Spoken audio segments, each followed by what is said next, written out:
ಉದ್ದಳತೆಯ ಕೋಷ್ಟಕ ಯಾವುದು? ಅಳತೆ ಮಾನಗಳ ಉದ್ದಳತೆ. ಅಳತೆ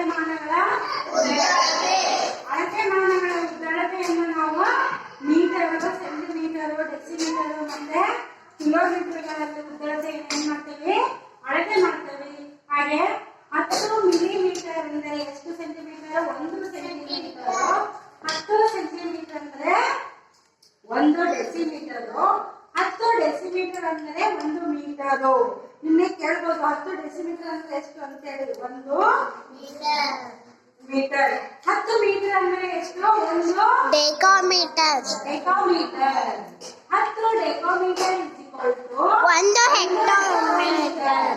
10 hectometre is equal to 1 kilometre. 10 hectometre ಅಂದ್ರೆ ಏನು? 1 kilometre. 100 centimetre is equal to ಎಷ್ಟು metre? 1 metre. 1 metre. 1000 metre is equal to ಎಷ್ಟು ಕಿಲೋಮೀಟರ್? 1 ಕಿಲೋಮೀಟರ್. ಇದು ಉದ್ದಳತೆಯನ್ನ ಅಳತೆ ಮಾಡುವ ಮಾನಗಳು. ಉದ್ದಳತೆಯನ್ನ ಅಳತೆ ಮಾಡುವ ಮಾನಗಳು ಇವೆಲ್ಲ ನಿಮ್ಗೆ ಗೊತ್ತಿದ್ದರಿಂದ ಉದ್ದಳತೆಯನ್ನ ನಾವು ಕಂಡುಹಿಡಿಯಬಹುದು. ಹಾಗಾದರೆ ಉದ್ದಳತೆಯನ್ನ ಅಳೆಯುವ ಮಾನಗಳು ಯಾವುವು ಅಂತ ನೀವು ತಿಳ್ಕೋಬಹುದು. ಉದ್ದಳತೆಯನ್ನ ಅಳೆಯುವ ಮಾನಗಳು ಯಾವ್ಯಾವು ನೋಡ್ರಿ. ಉದ್ದಳತೆಯ ಮೂಲಮಾನ ಯಾವುದು? ಮೀಟರ್ ಆಗಿರುತ್ತದೆ. ಯಾವುದು? ಮಿಲಿಮೀಟರ್, ಸೆಂಟಿಮೀಟರ್ ಮತ್ತು ಡೆಸಿಮೀಟರ್, ಕಿಲೋಮೀಟರ್ಗಳು ಇವು ಉದ್ದಳತೆಯ ಇವೇನು? ಉದ್ದಳತೆಯ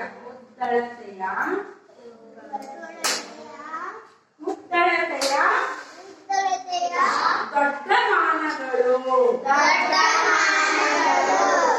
ಆಕಾಶಕಾಯಗಳು ದೂರ ಅಳೆಯಲು ನಾವು ಒಂದು ಜ್ಯೋತಿರ್ವರ್ಷವನ್ನು ಉಪಯೋಗಿಸುತ್ತೇವೆ. ಒಂದು ಜ್ಯೋತಿರ್ವರ್ಷ ಇದ್ದುಕೊಂಡು 100 ವರ್ಷ. ಏನು? 100 ವರ್ಷ. 100 ವರ್ಷ. ಆಕಾಶಕಾಯಗಳನ್ನು ನಮ್ಗೆ ಗೊತ್ತಿದೆ. ನಕ್ಷತ್ರಗಳಿರ್ಬೋದು, ಗ್ರಹಗಳಿರ್ಬೋದು, ಉಪಗ್ರಹಗಳಿರ್ಬೋದು, ಕ್ಷುದ್ರಗ್ರಹಗಳಿರ್ಬೋದು. ಅವನ್ನೆಲ್ಲ ನಾವು ಅಳತೆ ಮಾಡ್ಬೇಕಂತ ಹೇಳಿದ್ರೆ ನಾವು ಜ್ಯೋತಿರ್ವರ್ಷವನ್ನ ಉಪಯೋಗಿಸುತ್ತೇವೆ. ಓಕೆ. ಮಿಲಿಮೀಟರ್, ಸೆಂಟಿಮೀಟರ್, ಡೆಸಿಮೀಟರ್ ಇವುಗಳು ಏನು? ಉದ್ದಳತೆಯ ಚಿಕ್ಕ ಮಾನಗಳು. ಏನು ಉದ್ದಳತೆಯ ಚಿಕ್ಕ ಮಾನಗಳು? ಈಗ ನಮ್ಗೆ ಉದ್ದಳತೆಯ ದೊಡ್ಡ ಮಾನಗಳು ಗೊತ್ತಾಯ್ತು, ಚಿಕ್ಕ ಮಾನಗಳು ಗೊತ್ತಾಯ್ತು.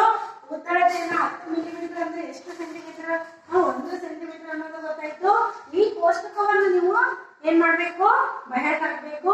ಆವಾಗ ನಿಮ್ಗೆ ಉದ್ದಳತೆ ಮಿಲಿಮೀಟರ್ ಯಾವುದು, ಸೆಂಟಿಮೀಟರ್ ಯಾವುದು ಅನ್ನೋದು ಗೊತ್ತಾಗುತ್ತದೆ. ಚಿಕ್ಕ ಉದ್ದಳತೆಯ ಮಾನಗಳನ್ನು ದೊಡ್ಡ ಉದ್ದಳತೆಯ ಮಾನವನ್ನು ದೊಡ್ಡ ಉದ್ದಳತೆಯ ಮಾನವಾಗಿ ಪರಿವರ್ತಿಸಲು ನಾವು ಭಾಗಾಕಾರ ಕ್ರಿಯೆಯನ್ನ ಮಾಡಬೇಕು. ಯಾವುದೇ ಒಂದು ಮೀಟರ್ ಅನ್ನು ಕಿಲೋಮೀಟರ್ ಆಗಿ ಪರಿವರ್ತನೆ ಮಾಡ್ಬೇಕಂತ ಹೇಳಿದ್ರೆ ನಾವೇನ್ ಮಾಡ್ಬೇಕು? ಭಾಗಾಕಾರ ಕ್ರಿಯೆಯನ್ನ ಮಾಡ್ಬೇಕು. ಸೆಂಟಿಮೀಟರ್ ಅನ್ನ ಮೀಟರ್ ಆಗಿ ಪರಿವರ್ತನೆ ಮಾಡ್ಬೇಕಂದ್ರೆ ಏನ್ ಮಾಡ್ಬೇಕು? ಭಾಗಾಕಾರ ಮಾಡಬೇಕು. ನೋಡ್ರಿ 550 ಸೆಂಟಿಮೀಟರ್ ಅನ್ನೋದು ಚಿಕ್ಕದು. ನಾವು ಎಂದರೆ ಎಷ್ಟು ಮೀಟರ್ ಅಂತ ಕೇಳಿದ್ದಾರೆ. ಮೀಟರ್ ಅನ್ನೋದು ಸೆಂಟಿಮೀಟರ್ಗಿಂತ ದೊಡ್ಡದಾಗಿರುವುದರಿಂದ ಚಿಕ್ಕ ಮಾನವನ್ನು ದೊಡ್ಡ ಮಾನವಾಗಿ ಪರಿವರ್ತನೆ ಮಾಡ್ಬೇಕಂತ ಹೇಳಿದ್ರೆ ನಾವೇನ್ ಮಾಡ್ಬೇಕು? ಭಾಗಾಕಾರ ಕ್ರಿಯೆಯನ್ನು ಮಾಡ್ಬೇಕು. ನೋಡ್ರಿ 500 ಸೆಂಟಿಮೀಟರ್ ಅಂದ್ರೆ ಎಷ್ಟು ಮೀಟರ್ ಅಂತ ಕೇಳಿದ್ದಾರೆ. 100 ಸೆಂಟಿಮೀಟರ್ಗೆ 1 ಮೀಟರು. 550 centimetre divided by 100.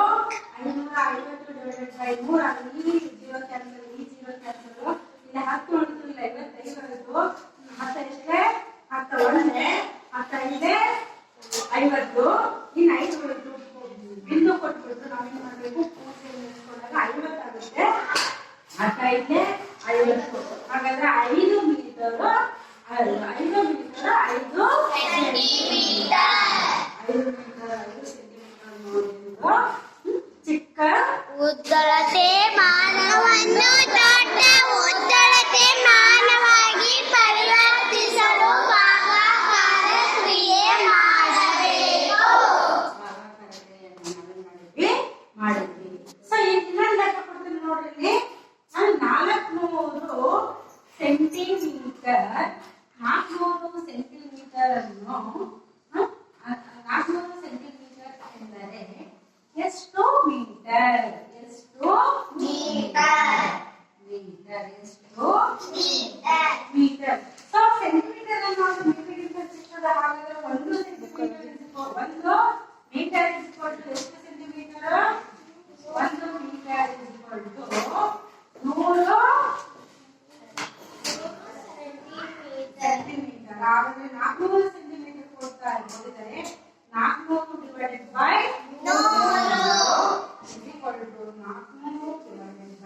ಇನ್ನೊಂದು 4 ಲೆಕ್ಕ ಮಾಡ್ತೀರಾ?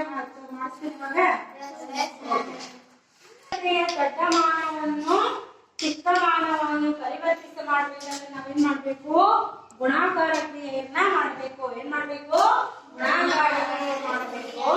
ಸೊ ಇಲ್ಲೊಂದು ಎಕ್ಸಾಂಪಲ್ ಕೊಟ್ಟರೆ ನೋಡ್ರಿ. 3 ಮೀಟರ್ ಎಂದರೆ ಎಷ್ಟು ಸೆಂಟಿಮೀಟರ್? ಒಂದು ಮೀಟರ್ಗೆ ಎಷ್ಟು ಸೆಂಟಿಮೀಟರ್?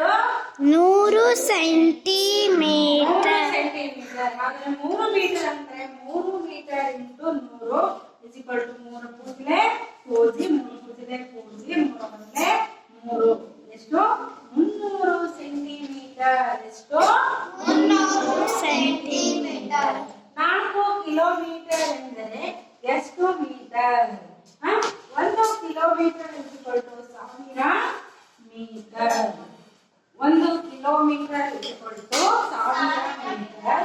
4 into 1000 4000 metre. 4000 ಮೀಟರ್. ಹಾಗಾದ್ರೆ ಇದು ನಾವು ದೊಡ್ಡ ಮಾನದಿಂದ 4 ಕಿಲೋಮೀಟರ್ ದೊಡ್ಡದ, 4000 ಮೀಟರ್ ದೊಡ್ಡದ? 4 ಮೀಟರ್ ದೊಡ್ಡದ, ಕಿಲೋಮೀಟರ್ ದೊಡ್ಡದ? ಕಿಲೋಮೀಟರ್ ದೊಡ್ಡದ. ಹಾಗಾದ್ರೆ ದೊಡ್ಡ ಮಾನವನ್ನು ಚಿಕ್ಕ ಮಾನವಾಗಿ ಪರಿವರ್ತನೆ ಮಾಡ್ಬೇಕಂತ ಹೇಳಿದ್ರೆ ನಾವೇನ್ ಮಾಡ್ಬೇಕು? ಗುಣಾಕಾರ ಕ್ರಿಯೆ ಮಾಡಬೇಕು. 4 ಇಂಟು 1000 4000 ಮೀಟರ್. ಗೊತ್ತಾಯ್ತಾ? ಚಿಕ್ಕ ಮಾನದಿಂದ ದೊಡ್ಡ ಮಾನಕ್ಕೆ, ದೊಡ್ಡ ಮಾನದಿಂದ ಚಿಕ್ಕ ಮಾನಕ್ಕೆ ಉದ್ದತೆಯನ್ನು ನಾವೇನ್ ಮಾಡ್ಬೋದು? ಕಂಡು ಹಿಡಿಯಬಹುದು. ಓಕೆ, ನೆಕ್ಸ್ಟ್ ಲೆಕ್ಕ ನೀವು ಮಾಡಿ. Please like and subscribe our channel.